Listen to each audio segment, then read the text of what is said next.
Good morning friends, welcome to my channel. আশা করি তোমরা সবাই খুব ভালো আছো। আমিও ভালো আছি। আজকে সকালবেলা থেকেই আমি ব্লগটা স্টার্ট করলাম। এখন বাজে 7:30। ঘুম থেকে একটু দেরি হয়ে গেছে আজকে। আর দেখি, আসলে সকালবেলা অনুপ বলেছিল যে সকালবেলা কিছু মানে রান্না করতে হবে না, মানে রুটি ফুটি করতে হবে না, খাবো না, দুধ কর্নফ্লেক্স খাবো। তো একটু সেই জন্য দেরি করে উঠলাম। এমনিতে তো প্রচুর ঠান্ডা পড়েছে, তাড়াতাড়ি ঘুম ভাঙতে চায় না। তো চলো শুরু করা যাক আজকের ব্লগটা। কী কাজ করছি কি না করছি সারাদিনে, সেটাই আমি তোমাদের সাথে শেয়ার করব। তো দেখো, ফার্স্টে আমি একটু গরম জল খাচ্ছি। ঠান্ডাতে তো ঠান্ডা জল খাওয়া খুবই কষ্টকর, মানে খুব অল্প পরিমাণে খাই ঠান্ডা জল যেহেতু, সেই জন্য একটু গরম জল, গলাটাও ধরে গেছে, তাই একটু গরম জল দিয়ে স্টার্ট করছি। আর গরম জল খেলে একসাথে অনেকটা জল খাওয়া যায়। ঠান্ডা জল খেলে যেন মনে হয় আর খেতে ইচ্ছা করছে না, এক ঢোক খেয়েই। চলো চা করি। তো দেখো, এখানে আমি দুধটা ফুটতে বসিয়েছি, একটু আদা থেতো করে দিয়েছি, আর একটা ছোটো এলাচ।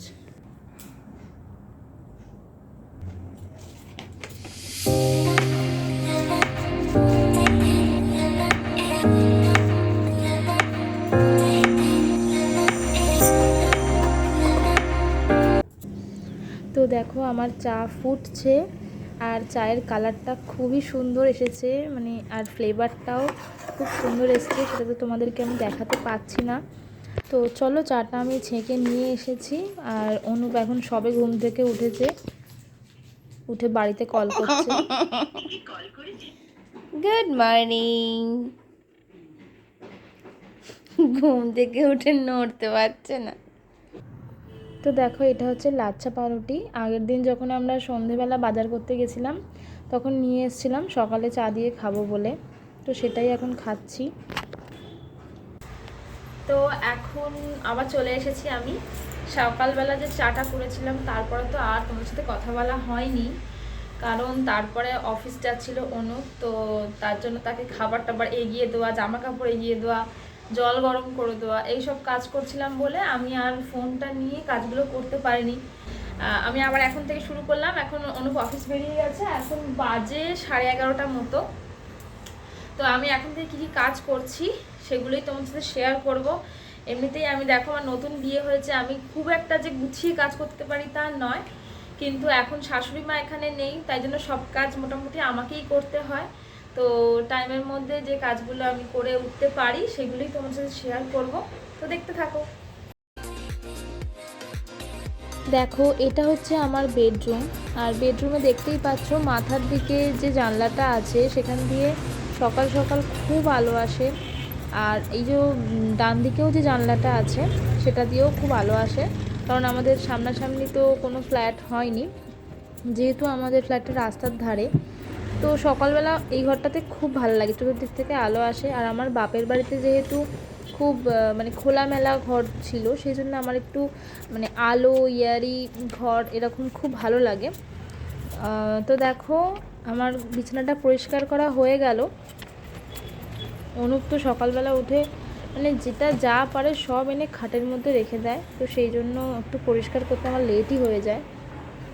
আর এখানে আমি ভাত বসিয়ে দিয়েছি, আর মুসুর ডাল সিদ্ধ হতে বসিয়ে দিয়েছি। আর তার আগে বলে রাখি, আমাদের যে এই রান্নাঘরটা দেখছো এটা খুব শিগগিরই চেঞ্জ হয়ে যাবে, কারণ আমাদের ইন্টেরিয়ারের কাজ শুরু হচ্ছে। তো সেই জন্য আমি প্রচণ্ড এক্সাইটেড আছি। আসলে আমার অনেক দিনের শখ একটা বেশ নিজের সুন্দর গুছানো রান্নাঘর হবে। শুধু রান্নাঘরই কেন বলবো, আসলে সব মেয়েদেরই একটা শখ থাকে যে বিয়ের পর একটা নিজের সুন্দর গুছানো ঘর থাকবে, সেখানে নিজের ইচ্ছা মতো জিনিসপত্র দিয়ে সাজাতে পারবে। তো আমারও সেরকম একটা শখ ছিল অবশ্যই। তো যখন আমি এই বাড়িতে বিয়ে হয়ে এসেছিলাম, তো এই যে নতুন ফ্ল্যাটটাতে আমাকে অনুপ এনেছিল, তো সেই ফ্ল্যাটটা তো মানে ভেতরে কোনো কাজই করা ছিল না ইন্টেরিয়ারের। আর ফ্ল্যাটটা রং করাও নেই, এখনও রং করা নেই। তো আমরা বিয়ের পরই তো অনেকটা খরচা হয়ে গেছিলো, তো সেই জন্য ইন্টেরিয়ারের কাজটা করে উঠতে পারিনি। আর এখন আপাতত 8 মাস পরে তো কিছুটা কাজ আমরা করব বলে ঠিক করেছি। দেখো এখানে আমি টমেটো কেটে রেখেছি অল্প করে, কারণ আমার তো একার জন্যই রান্না করতে হবে, অনুপ তো অফিসেই খেয়ে নেবে। আর এখানে আমি উচ্ছে আর আলু কেটে জলের মধ্যে ধুয়ে রেখে দিয়েছি যাতে আলুর কষগুলো বেরিয়ে যায়। আর পেঁয়াজ কাটবো একটু। এবার আমি টমেটোর ডালটা বানাচ্ছি, সর্ষের তেলেই বানাচ্ছি আমি।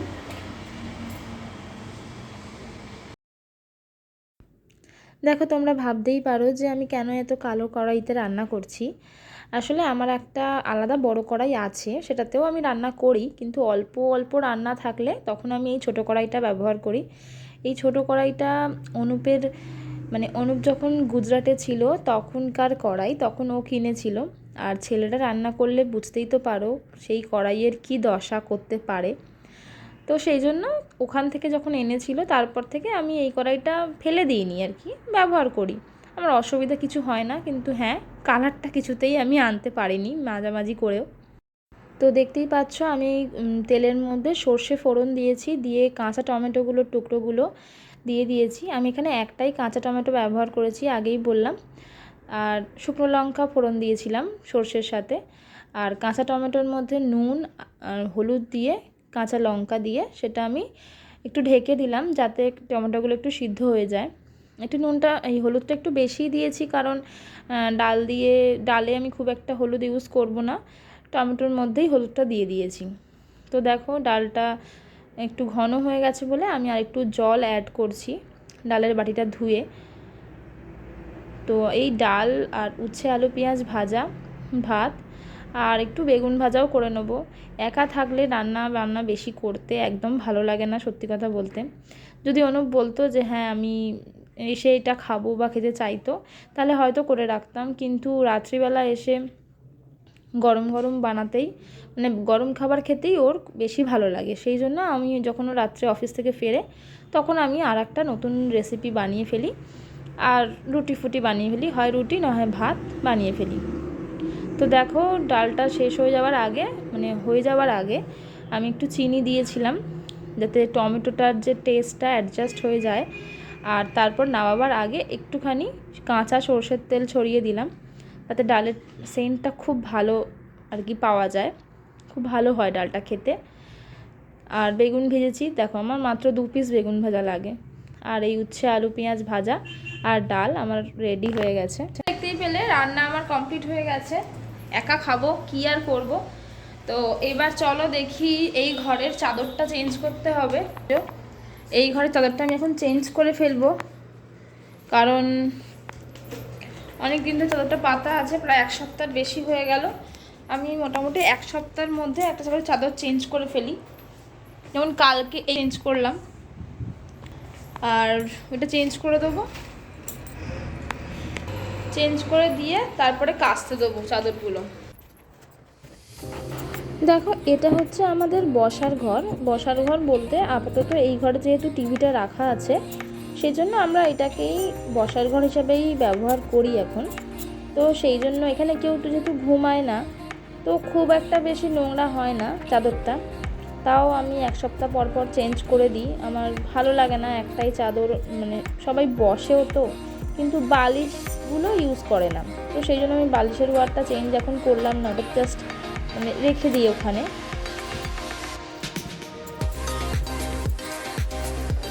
তো দেখো আমি ঘরটাতে গুছিয়ে নিলাম।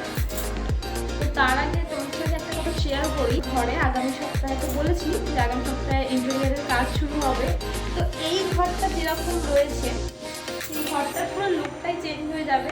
যেমন ধরো এখানে যে জায়গাটা রয়েছে এই পুরো সোজা জায়গাটাতে পুরোটা ওয়ার্ডরোব হবে, আর এই খাটটা এদিকে ঘুরে যাবে। তো এই লুকটা এখন তোমরা দেখে রাখো। আমি চাই যে যখন ইন্টেরিয়ার হবে তখন পুরো লুকটা আমি আবার নতুন করে তোমার সাথে শেয়ার করব। তো আমাদের বলবে যে তখন কেমন লাগছে চেঞ্জ করার পর। তো দেখো এখন এখানে একটা চেয়ার আছে, এইখানে এই যে খাট রয়েছে, এখানে এপাশে আরেকটা চেয়ার আছে, এইটা হচ্ছে আরেকটা জানলা যেটা ফিক্সড রয়েছে, জানলাটা পুরো ফুল লং লেন্থের জানলা ফিক্সড রয়েছে। আর এখানে আরেকটা আমাদের জানলা রয়েছে, আর এখানে দুটো মোড়া রাখা রয়েছে, আর এখানে টিভিটাকে এখন রাখা আছে, এখানটায় খাট চলে আসবে। তো তা একটু অন্যভাবেই ডেকোরেট করার ইচ্ছা আছে। চলো দেখি ডেকোরেশন করার পর কেমন লাগে। এখন চান টান করতে হবে, অনেক বেলা হয়ে গেছে। আর আরেকটা কথা, আমাদের এই দরজাগুলো চেঞ্জ হবে, তো আমি প্রচণ্ড এক্সাইটেড ঘরটা নতুন করে সাজানোর জন্য। আমি বলে বোঝাতে পারবো না কতটা এক্সাইটেড রয়েছি। তো চলো এখন স্নান টান করে আসি, এসে তোমার সাথে আবার কথা বলছি। স্নান টান করে আমাকে পুজো দিতে হবে, পুজো দিয়ে খেতে বসবো, তারপর কথা বলছি, ঠিক আছে? তো দেখো আমার এখন স্নান করে খাওয়া দাওয়া সব কমপ্লিট হয়ে গেছে, মানে স্নান করার পর পুজো টুজো করে তারপরে আমি লাঞ্চ করলাম। একা থাকলে যেটা হয় জানোই তো, নিজেই বেড়ে নিজেই লাঞ্চ করলাম, নিজেই সমস্ত কিছু তুলে। তারপরে এখন বসে আছি, মানে বসে আছি বলতে ঠান্ডা ঠান্ডা লাগছে, একটু রোদে বসে বসে ভাবলাম একটু তোমার সাথে গল্প করি। আর জামা কাপড়গুলো পাট করতে হবে, সেগুলো তুলে আনি। তো দাঁড়াও জামা কাপড়গুলো একটু তুলে আনি, তারপরে সে ভাঁজ করতে করতে গল্প করব।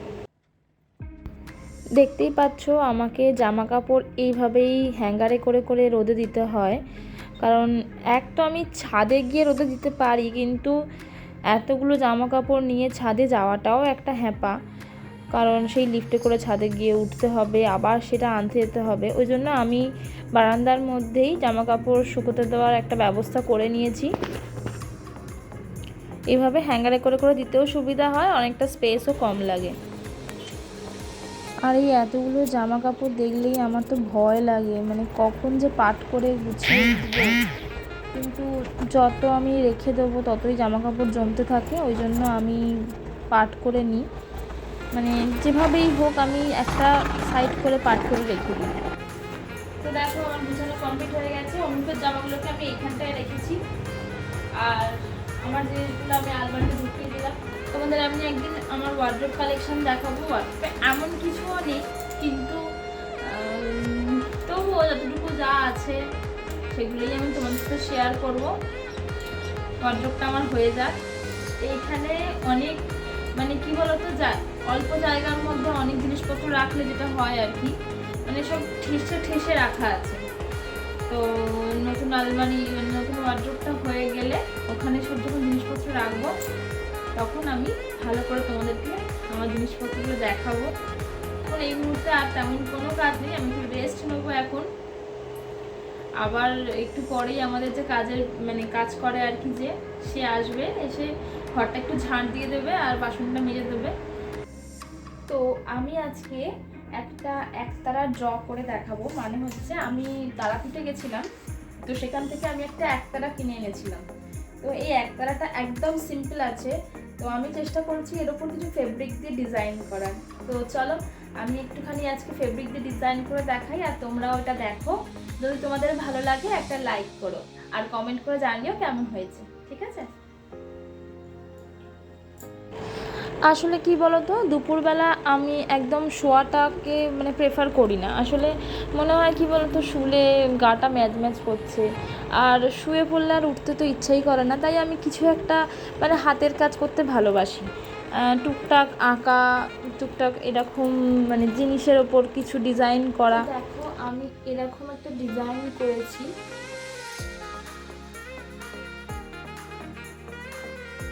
আর এই সাইডটাতে ভাবছি একটা স্বস্তিক চিহ্ন আঁকবো।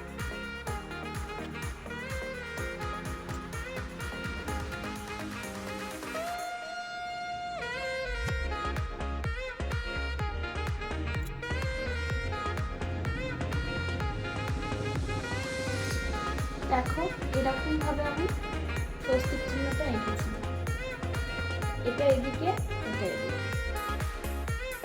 ঠিক সেম ভাবে আমি এদিকেও আঁকবো।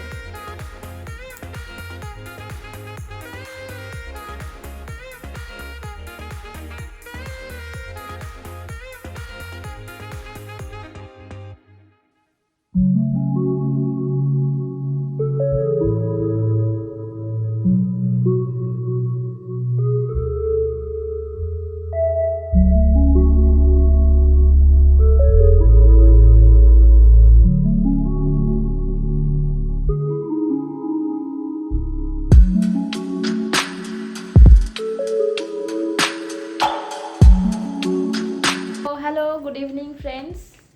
আমি তো দেখতেই পেলে কোনো রেস্ট নিতে পারিনি, শুতে পারিনি। একটা মানে আর্টের কাজ করছিলাম, ওই দেখো সেখানে রাখা আছে, মানে একটা একতারা, ওটাকে একটু ডেকোরেট করছিলাম এঁকে। তো চলো এবার আমাকে চা বানাতে হবে। আমি এখন লিকার চা খাবো, মানে দার্জিলিং টি খাবো। তো চলো সেটাই বানিয়ে নিই, 2 মিনিট তো লাগবে, চলো। তো দেখো আমি এখানে 1.5 কাপ জল নিচ্ছি, কারণ একা খাবো, কত আর চা খাবো। 1.5 কাপ জল নিচ্ছি কারণ ফুটে ফুটে 1 কাপে চলে আসবে। আর আমার লাইটারটা খারাপ হয়ে গেছে, তাই আমাকে দেশলাই দিয়ে জ্বালতে হচ্ছে গ্যাস।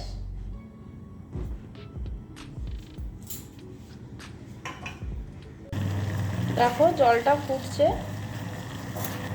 এই সময় আমি চিনিটা দিয়ে দেবো।